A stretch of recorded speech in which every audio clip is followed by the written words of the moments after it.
ओम शांति। आज बाबा के 29 तारीख के महावाक्य हैं। बाबा ने कहा, मीठे बच्चे, ग्रेट ग्रेट ग्रैंडफादर अर्थात सर्व धर्म पिताओं का भी आदि पिता है प्रजापिता ब्रह्मा, जिसकी ऑक्यूपेशन को तुम बच्चे ही जानते हो। तो देखिए, इन दिनों बाबा ब्रह्मा बाबा के बारे में बार बार बच्चों को निश्चय बिठा रहे कि इस रथ का पूरा रिगार्ड रखो। ये प्रजापिता ब्रह्मा सभी धर्म पिताओं का भी आदि पिता है, जिसकी ऑक्यूपेशन को हम बच्चे ही जानते हैं। प्रश्न बाबा ने पूछा, कर्मों को श्रेष्ठ बनाने की युक्ति क्या है? कर्मों को श्रेष्ठ बनाने की युक्ति क्या है? तो बाबा ने बताया, इस जन्म का कोई भी कर्म बाप से छिपाओ नहीं, श्रीमत के अनुसार कर्म करो तो हर कर्म श्रेष्ठ होगा। सारा मदार कर्मों के ऊपर है।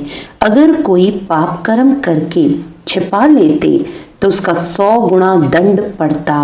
पाप वृद्धि को पाते रहते, बाप से योग टूट जाता, फिर ऐसे छिपाने वालों की सत्यानाश हो जाती। इसीलिए सच्चे बाप के साथ सच्चे रहो। ओम शांति। मीठे मीठे सिकिलदे बच्चे, यह तो समझते हैं इस पुरानी दुनिया में अब थोड़े दिन के हम मुसाफिर हैं। दुनिया के मनुष्य तो समझते हैं 40,000 वर्ष यहाँ और रहने का है। तुम बच्चों को तो निश्चय है ना, ये बातें भूलो नहीं। यहाँ बैठे हो तो तुम बच्चों को अंदर में बहुत गदगद होना चाहिए। इन आँखों से जो कुछ देखते हो ये तो विनाश होने का है। आत्मा तो अविनाशी है, यह भी बुद्धि में है। हम आत्मा ने पूरे 84 जन्म लिए हैं। अब बाप आया है ले जाने के लिए। पुरानी दुनिया जब पूरी होती है तब बाप आते हैं नई दुनिया बनाने। नई दुनिया से पुरानी, फिर पुरानी दुनिया से नई दुनिया। इस चक्र का तुम्हारी बुद्धि में ज्ञान है। अनेक बार हमने ये चक्र लगाया है। अभी ये चक्र पूरा होता है, फिर नई दुनिया में हम थोड़े से देवताएं ही रहेंगे, मनुष्य नहीं होंगे। अभी हम मनुष्य से देवता बन रहे हैं, यह तो पक्का निश्चय है ना। बाकी कर्मों पर ही सारा मदार है। मनुष्य उल्टा कर्म करते हैं तो वह अंदर खाता जरूर है। इसीलिए बाप पूछते हैं, इस जन्म में ऐसे कोई पाप तो नहीं किए हैं? यह है ही छी छी रावण राज्य। यह भी तुम समझते हो। दुनिया नहीं जानती कि रावण किस चीज का नाम है। बापूजी कहते थे राम राज्य चाहिए, परंतु अर्थ नहीं समझते थे। अब बेहद का बाप समझाते हैं राम राज्य किस प्रकार का होता है। यह तो धुंधकारी दुनिया है। अभी बेहद का बाप बच्चों को वर्षा दे रहे हैं। अभी तुम भक्ति नहीं करते हो, अभी बाप का हाथ मिला है। बाप के सहारे बिगर तुम विषय वैतरणी नदी में गोते खाते रहते थे। आधा कल्प है ही भक्ति ज्ञान मिलने से तुम नई दुनिया सतयुग में चले जाते हो। अभी तुम बच्चों को ये निश्चय है, हम बाबा को याद करते करते पवित्र बन जाएंगे, फिर पवित्र राज्य में आएंगे। ये ज्ञान भी अभी पुरुषोत्तम संगम युग पर तुमको मिलता है। यह है पुरुषोत्तम संगम युग, जबकि तुम छीछी से गुलगुल, कांटों से फूल बन रहे हो। कौन बनाते हैं? बाप। बाप को जाना है। हम आत्माओं का वह बेहद का बाप है। लौकिक बाप को बेहद का बाप नहीं कहेंगे। पारलौकिक बाप आत्माओं के हिसाब से सबका बाप है। फिर ब्रह्मा का भी ऑक्यूपेशन चाहिए ना, तुम बच्चे सबका ऑक्यूपेशन जान चुके हो, विष्णु के भी ऑक्यूपेशन को जानते हो। कितना सजा हुआ है, स्वर्ग का मालिक है ना, यह तो संगम का ही कहेंगे। मूल वतन, सूक्ष्म वतन, स्थूल वतन, वे भी संगम में आते हैं ना। बाप समझाते हैं पुरानी दुनिया और नई दुनिया का ये संगम है। पुकारते भी हैं, हे पतित पावन आओ। पावन दुनिया है नई दुनिया और पतित दुनिया है पुरानी दुनिया, यह भी जानते हो। बेहद के बाप का भी पार्ट है, क्रिएटर डायरेक्टर है ना, सब मानते हैं तो जरूर उनकी कोई तो एक्टिविटी होगी ना। उनको आदमी नहीं कहा जाता है, उनको तो शरीर नहीं है। बाकी सबको या तो मनुष्य या देवता कहेंगे। शिव बाबा को तो न देवता न मनुष्य कह सकते, क्योंकि उनको शरीर ही नहीं है, यह तो टेम्पररी लिया है। खुद कहते हैं, मीठे मीठे बच्चों को मैं शरीर बिगर राज्यों कैसे सिखलाऊं। मुझे मनुष्यों ने ठिक्कर बित्तर में कह दिया है, परंतु अभी तो तुम बच्चे समझते हो मैं कैसे आता हूँ। अभी तुम राजयोग सीख रहे हो, कोई मनुष्य तो सिखला न सके। देवताओं ने सतयुगी राजाई कैसे ली, जरूर पुरुषोत्तम संगम युग पर राजयोग सीखे होंगे। तो ये सिमरन कर अभी तुम बच्चों को अथाह खुशी होनी चाहिए। हमने अब 84 का चक्र पूरा किया है। बाप कल्प कल्प आते हैं। बाप खुद कहते हैं, ये बहुत जन्मों के अंत का जन्म है। श्री कृष्ण जो सतयुग का प्रिंस था, वही फिर 84 का चक्र लगाते हैं। तुम शिव के तो 84 जन्म बताएंगे नहीं, तुम्हारे में भी नंबरवार पुरुषार्थ अनुसार जानते हैं। माया बहुत कड़ी है, किसको भी छोड़ती नहीं, यह बाप अच्छी रीति जानते हैं। ऐसे मत समझो बाप कोई अंतर्यामी है, नहीं, सबकी एक्टिविटी से जानते हैं। समाचार आते हैं, माया एकदम कच्चा पेट में डाल देती है। ऐसी बहुत बातें तुम बच्चों को मालूम नहीं पड़ती, बाप को तो सब मालूम पड़ता है। मनुष्य फिर समझते हैं बाबा अंतर्यामी है। बाप कहते हैं मैं अंतर्यामी नहीं हूँ। हर एक की चलन से सब मालूम पड़ता है। बहुत छीछी चलन चलते हैं। बाप बच्चों को खबरदार करते हैं, माया से संभालना है। माया ऐसी है, किसी न किसी रूप में एकदम हप कर लेती है। फिर भल बाप समझाते हैं तो भी बुद्धि में नहीं बैठता। इसीलिए बच्चों को बहुत खबरदार रहना है। काम महाशत्रु है, मालूम भी ना पड़े कि हम विकार में गए हैं, ऐसे भी होता है। इसीलिए बाप कहते हैं कुछ भी भूल आदि होती है तो साफ बताओ, छिपाओ मत, नहीं तो 100 गुना पाप हो जाएगा। जो अंदर में खाता रहेगा एकदम गिर पड़ेंगे। सच्चे बाप के साथ बिल्कुल सच्चा होना चाहिए, नहीं तो बहुत बहुत घाटा है। माया इस समय तो बहुत कड़ी है। ये रावण की दुनिया है। हम इस पुरानी दुनिया को याद ही क्यों करें, हम तो नई दुनिया को याद करें जहां अब जा रहे हैं। बाप नया मकान बनाते हैं तो बच्चे समझते हैं ना, हमारे लिए मकान बन रहा है, खुशी रहती है। यह है बेहद की बात। हमारे लिए नई दुनिया स्वर्ग बन रही है। स्वर्ग में जरूर मकान भी होंगे रहने के लिए।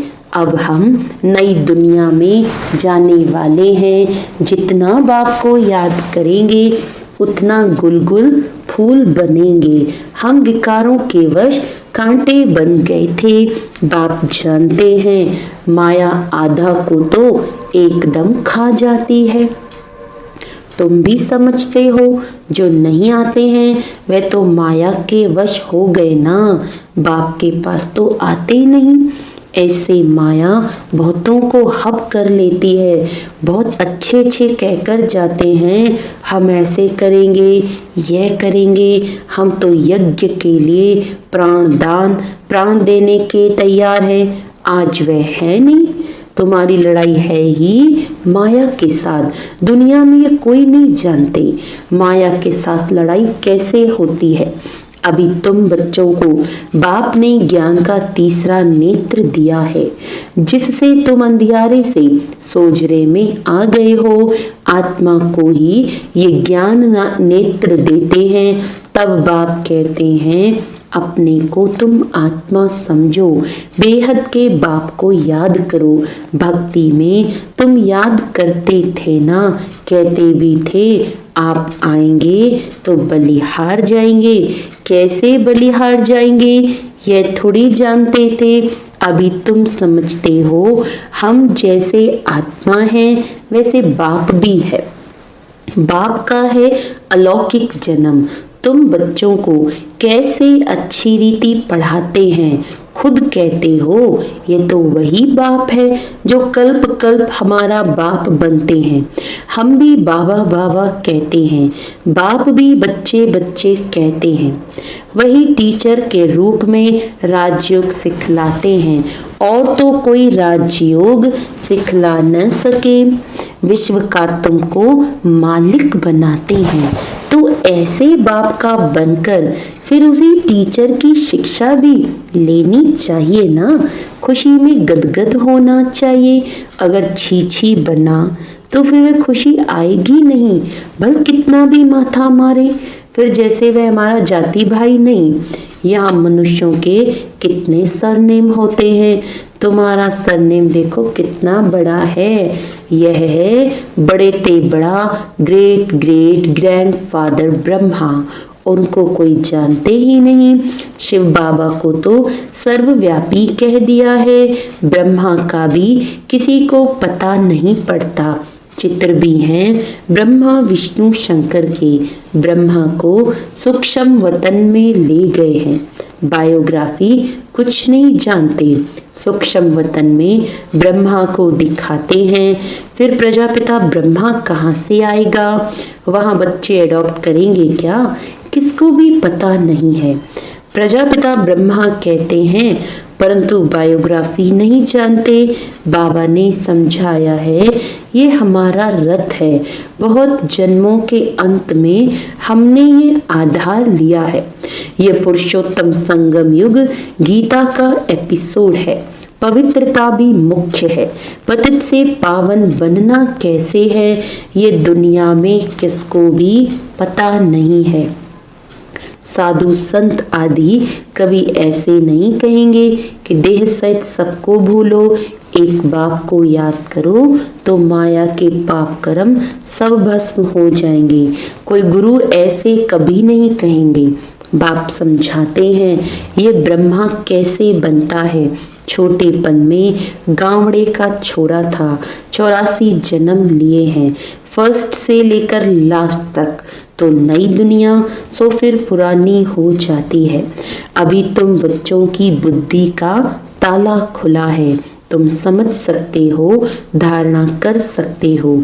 अभी तुम बुद्धिमान बने हो, आगे बुद्धिहीन थे। ये लक्ष्मी नारायण बुद्धिवान है और यहाँ बुद्धिहीन है।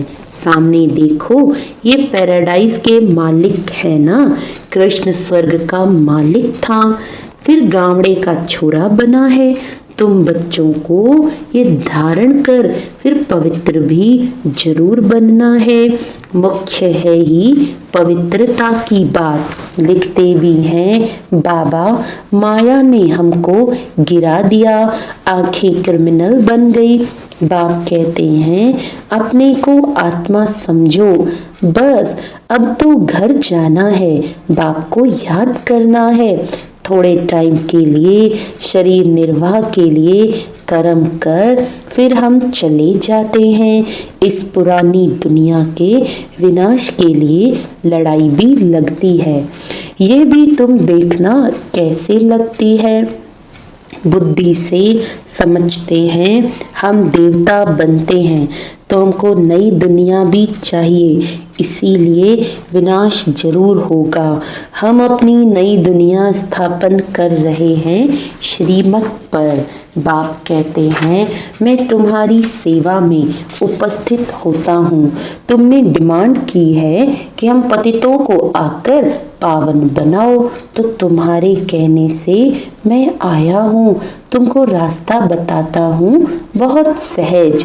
मन मना भव भगवानुवाच्य है ना, सिर्फ कृष्ण का नाम दे दिया है। बाप के नेक्स्ट है कृष्ण, यह परम धाम का मालिक, वह विश्व का मालिक। सूक्ष्म वतन में तो कुछ होता ही नहीं है। सभी से नंबर 1 है श्री कृष्ण, जिसको बहुत प्यार करते हैं। बाकी तो पीछे पीछे आए हैं। स्वर्ग में तो सभी जा न सके, तो मीठे मीठे बच्चों को हड्डी खुशी रहनी चाहिए। हड्डी खुशी यानी बहुत गहरी जिगरी खुशी होनी चाहिए। आर्टिफिशियल खुशी चल नहीं सकती। बाहर से किस्म किस्म के बच्चे बाबा के पास आते थे, कभी पवित्र नहीं रहते। बाबा समझाते थे विकार में जाते हो तो फिर आते ही क्यों हो। कहते थे क्या करें, रह नहीं सकते, रोज आता हूँ, न जाने कब कोई ऐसा तीर लग जाए। आप बिगर सदगति कौन करेंगे, आकर बैठ जाते थे। माया बड़ी प्रबल है, निश्चय भी होता है बाबा हमको पतित से पावन गुलगुल बनाते हैं, परंतु क्या करें, फिर भी सच तो बोलता था। अब जरूर वह सुधर गया होगा। उनको यह निश्चय था इन द्वारा ही हम सुधरेंगे। इस समय कितने एक्टर्स हैं, एक के फीचर्स ना मिले दूसरे से, फिर कल्प बाद उस ही फीचर से पार्ट रिपीट करेंगे। आत्माएं तो सब फिक्स है ना, सभी एक्टर्स बिल्कुल एक्यूरेट पार्ट बजाते रहते हैं, कुछ भी फर्क हो नहीं सकता। सभी आत्माएं अविनाशी हैं, उनमें पार्ट भी अविनाशी नूंधा हुआ है। कितनी समझाने की बातें हैं, कितना समझाते हैं फिर भी भूल जाते हैं, समझा नहीं सकते हैं। ये भी ड्रामा में होना है। हर कल्प राजाई तो स्थापन होती ही है, सतयुग में आते ही हैं थोड़े, सो भी नंबरवार। यहाँ भी नंबरवार है ना, एक का पाठ एक ही जाने, दूसरा कोई जान नहीं सकता। अच्छा, मीठे मीठे सिकी लदे बच्चों प्रति माता पिता बाप दादा का याद प्यार और गुड मॉर्निंग। रूहानी बाप की रूहानी बच्चों को नमस्ते। हम रूहानी बच्चों की रूहानी बाप दादा को याद प्यार गुड मॉर्निंग, नमस्ते नमस्ते नमस्ते जी। धारणा के लिए मुख्य सार है, सच्चे बाप के साथ सदा सच्चा रहना है, बाप पर पूरा पूरा बलिहार जाना है। सच्चे बाप के साथ सदा सच्चा रहना है, बाप पर पूरा पूरा बलिहार जाना है।